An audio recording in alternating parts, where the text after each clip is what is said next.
নমস্কার বন্ধুরা, কাজল ভিলেজ কিচেনে সকলকে স্বাগত জানাই। রোজকার মতো আজও রান্নাঘরে চলে এলাম।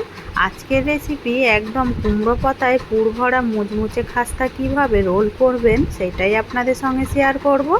একদম ডাল ভাতের সঙ্গে কিন্তু বেশ দুপুরে দারুণ লাগবে। তো চলুন তাহলে শুরু করা যাক। তার জন্য আমি এখানে বেশ কয়েকটা কুমড়ো পাতা নিয়ে নিয়েছি এই রোল করার জন্য। এবারে কুমড়ো পাতাগুলোকে খুব ভালো করে আগে ধুয়ে নেব। 3 থেকে 4 বার আমি জল পাল্টে পাল্টে ধুয়ে ভালো করে ফিরে আসছি। তো আমি ভালো করে 3 থেকে 4 বার জল পাল্টে পাল্টে ধুয়ে নিয়েছি। এখানে কুমড়ো পাতার বদলে আপনারা কিন্তু এখানে লাউ পাতাও ব্যবহার করতে পারেন। আর এই যে এখানে যে বোঁটাগুলো রয়েছে এগুলো আমার লাগবে না, সবটাই কেটে বাদ দিয়ে দেব। অপরদিকে আমি এখানে বেশ কিছুটা গোবিন্দভোগ চাল আর এখানে মুসুর ডাল ভিজিয়ে রেখেছিলাম। চাইলে পরে এখানে কিন্তু আপনারা যেই ভাতের চাল হয় সেইটাও কিন্তু ভিজিয়ে রাখতে পারেন। এটা আমি সকালে ভিজিয়ে রেখেছিলাম, 4 ঘন্টা মতো হয়ে গেছে। এবার আমি এই জলটাকে ভালো করে ধুয়ে ফেলে দেব। দিকে একটা মিক্সিং জার নিয়ে নিয়েছি, মিক্সিং জারের মধ্যে মুসুর ডাল আর চালটাকে দিয়ে দেব। একটু জল দিয়ে খুব ভালো করে এটাকে আমি বেটে ফিরে আসছি। খুব ভালোভাবে মিক্সিং জারের মধ্যে দিয়ে বেটে নিয়েছি। এবার এখানে একটা বাটি নিয়ে নিলাম, আমি বাটির মধ্যে সমস্ত ব্যাটারটাকে ঢেলে নেব। এবারে মিক্সি ধোয়া এর মধ্যে একটু জল দিয়ে দেব। এবার আমি এর মধ্যে কিছু উপকরণ দিয়ে দেব। এর মধ্যে সুন্দর একটা রঙের জন্য হলুদ গুঁড়ো দেব, এখানে জিরে গুঁড়ো সুন্দর একটা টেস্টের জন্য, আর দেব এখানে ঝালের জন্য লঙ্কার গুঁড়ো, আর দেব এখানে স্বাদ মতো লবণ বা মাপ মতো লবণ। তো চাইলে পরে তোমরা কিন্তু এখানে বেসন গুলে নিতেও পারো। বেসনের মধ্যে দু চামচের মতো চালকে একটু ভিজিয়ে বেটে দিতেও পারো, অথবা গুঁড়োনো চালও এর মধ্যে ব্যবহার করতে পারো। এবার আমি এখানে দেব বেশ কিছুটা কালা জিরে নিয়েছি, দিয়ে দেব কালা জিরে দিয়ে এবারে সমস্ত উপকরণগুলোকে খুব ভালো করে মিশিয়ে নেব বা ফেটে নেব।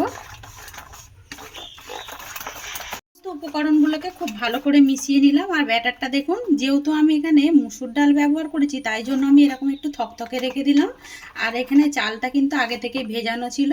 এবারে এইটাকে আমি ঢাকা দিয়ে এখন রেখে দেবো রেস্টে। অপরদিকে পুরটা রেডি করে নেওয়া যাক। তার জন্য একটা কড়া গরম হতে বসিয়ে দিয়েছি। কড়ার মধ্যে দিয়ে দেব সাদা তেল 2 চামচের মতো। তো সাদা তেলটা দিয়ে দিলাম। তেলটা কিন্তু বেশ সুন্দরভাবে গরম হয়ে গেছে। এবারে এখানে দেব আমি আগে থেকে গ্রেট করে নিয়েছি আদা, দিয়ে দিলাম এখানে বেশ কিছুটা আদাকে দিয়ে একটু ভেজে নেব। আদা একটু গ্রেট করে দিলে খেতে কিন্তু বেশ ভালো লাগবে যখন এগুলো মুখে পড়বে। আদাটা কিন্তু বেশ ভাজা হয়ে গেছে, এর থেকে আর বেশি পুড়িয়ে ফেলবো না। এবারে দেবো এখানে একটা আমি পেঁয়াজকে এভাবে টুকরো করে কেটে রেখেছি, কেটে রাখা পেঁয়াজটা দিয়ে দেব। দিয়ে এর মধ্যে 1 মিনিট মতো একটু নাড়াচাড়া করে ভেজে নেব। পেঁয়াজটা বেশ ভালো করে একটু ভেজে নিয়েছি 1 মিনিট মতো।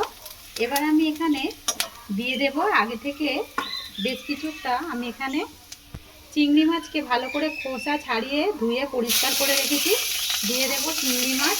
দিলে পরে খেতে কিন্তু আরও বেশি সুন্দর লাগবে। আর চিংড়ি মাছ আপনারা চাইলে এটা বাদ দিয়েও এই খাবারটা করতে পারেন।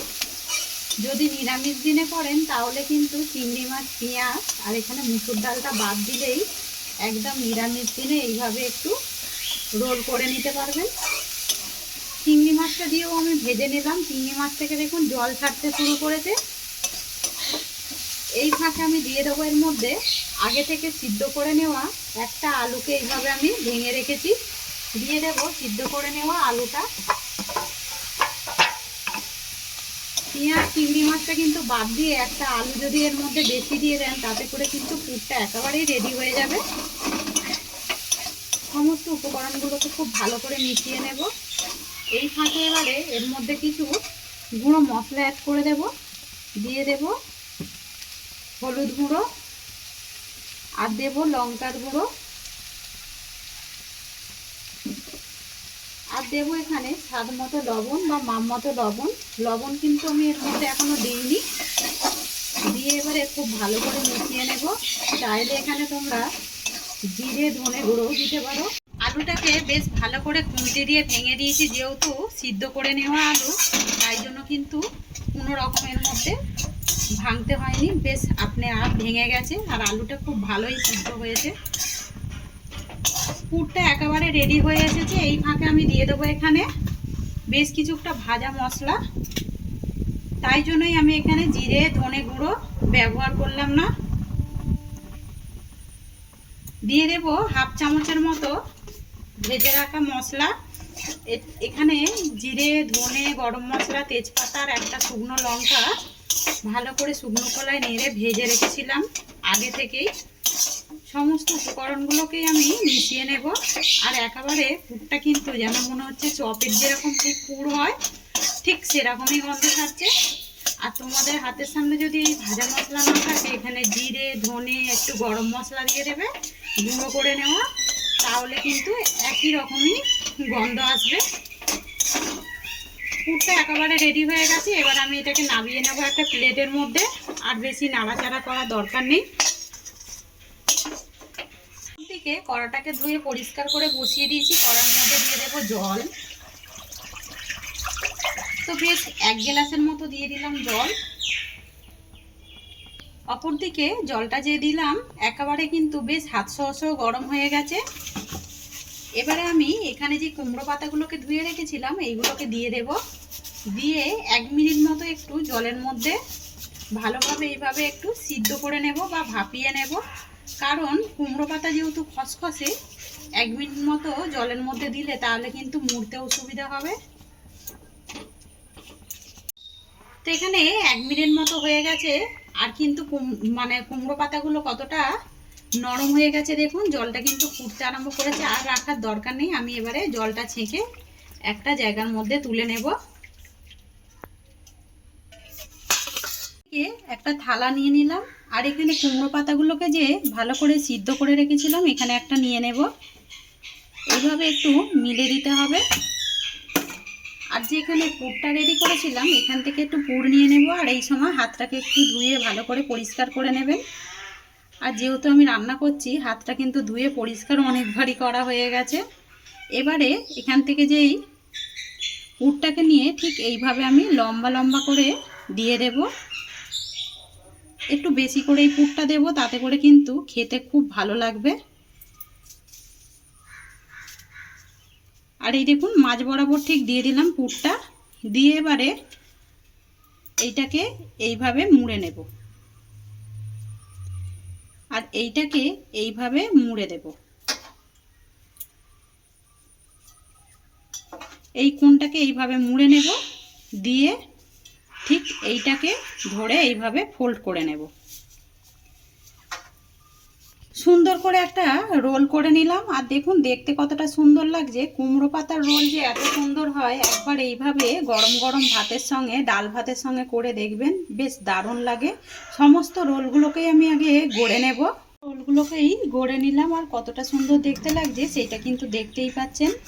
আর আজকের রেসিপি আপনাদের কীরকম লাগছে কমেন্ট করে জানাবেন। যদি ভালো লেগে থাকে এইভাবেই পাশে থাকবেন, আমাকে সাপোর্ট করবেন। অপরদিকে সাদা তেল গরম হতে বসিয়ে দিয়েছি। যে ব্যাটারটাকে রেডি করেছিলাম আর একটু ফেটে নেব, যেহেতু এখানে চালের গুঁড়ো রয়েছে, ওইটা কিন্তু নিচে বসে যাবে। খুব ভালো করে ব্যাটারটাকে বেশ সুন্দরভাবে ফেটে নিলাম। আর ব্যাটারের ঘনত্বটা কিন্তু আমি আগেই দেখিয়েছি, দেখুন এরকমই ঘনত্ব রাখতে হবে। এবারে এখান থেকে কুমড়ো পাতার রোলগুলোকে নেব, নিয়ে এই মধ্যে কোট করে নেব। আর যেখানে তেলটা গরম করতে বসিয়েছি এর মধ্যে ছেড়ে দেব।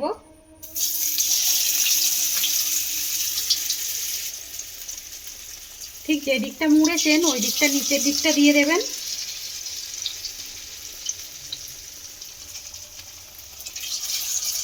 পাশে একটু দেখুন জায়গা ছিল, আমি আরেকটু দিয়ে দিলাম।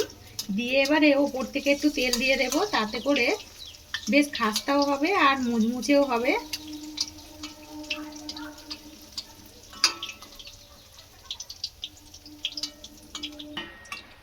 এইগুলো তেল দিতে দিতে দেখুন আপনি কিন্তু দেখবেন তেলের ওপরে ভেসে উঠবে। এবারে আমি এইগুলোকে উল্টে দেব।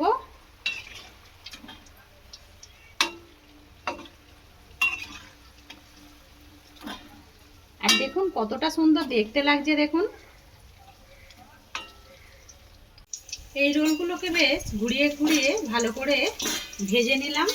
এবারে আমি প্লেটের মধ্যে তুলে নেব। আর দেখুন এগুলো দেখতে কতটা সুন্দর হয়েছে দেখুন। এবারে সমস্ত যে রোলগুলোকে রয়েছে ওগুলোকেও তেলের মধ্যে একইভাবে ভেজে নেব।